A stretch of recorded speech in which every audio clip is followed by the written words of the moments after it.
நம்பலை.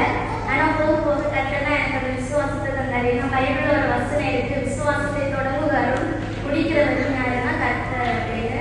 அப்போ அந்த விசுவாசத்தை எனக்கு தந்தது கர்த்தர் தான். நான் மட்டும்தான் எங்கள் வீட்டில் இதை வந்து நம்பி இந்த விசுவாசத்தை எனக்கு தந்ததும் வந்து கர்த்தர். நான் எங்கள் வீட்டில் இதை சொல்லும்போது யாருமே நம்பலை. எல்லாருமே எனக்கு திட்டிகிட்டு தான் இருப்பாங்க.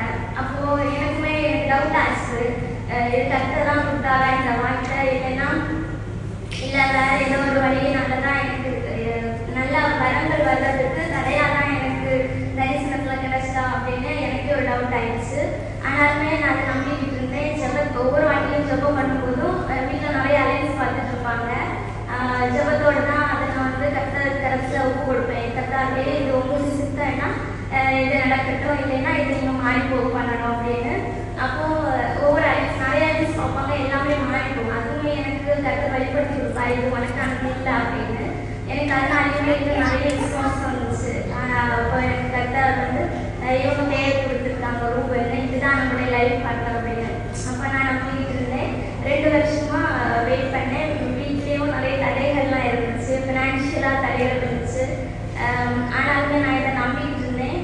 கர்த்தர் வந்து கடைசியாக 2 வருஷம் கழிச்சு 2025 ஜூலை மாதம் 1ஆம் தேதி இவங்களோட அலைன்ஸ் வந்து எங்களுக்கு வந்துச்சு.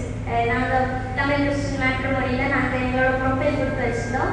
அவங்க வீட்டிலேருந்து அவங்களே ரிக்வெஸ்ட் கொடுத்தாங்க. அதுவுமே நாங்கள் எங்கள் வீட்டில் நாங்கள் ரூபாய்னு நாங்கள் எங்கள் வீட்டில் சொல்லும்போது எங்கள் வீட்டில் சொல்லுவாங்க, சரி அப்படின்னா நம்ம ஏதாவது ப்ரோக்கர் கிட்ட கொடுத்து வைப்போம், அவங்கக்கிட்ட இருந்து ஏதாவது ரூபாய் ப்ரொஃபைலை பார்ப்போம். அப்போ கர்த்தர் என்ன பேசுவார், நீ தேடி போகாத, நானே அதை தேடி வர பண்ணுவேன், உங்களை தேடி வர பண்ணுவேன்னு கர்த்தர் பேசிக்கிட்டே இருப்பார். அதே போல் தான் ஜூலை மாதம் 1ஆம் தேதி 2025 அவங்க வீட்டில் இருந்தால் எனக்கு அந்த தமிழ் கிறிஸ்டின் மேட்ரிமோனியில் வீடியோஸ் வந்துச்சு.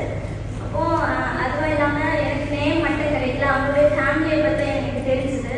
அவங்க ஃபேமிலியில் அவங்க அம்மாவும் கூட அவங்க கூட பிறந்தது ஒரு சகோதரியும் அப்படின்னு எனக்கு தெரிய வந்தது.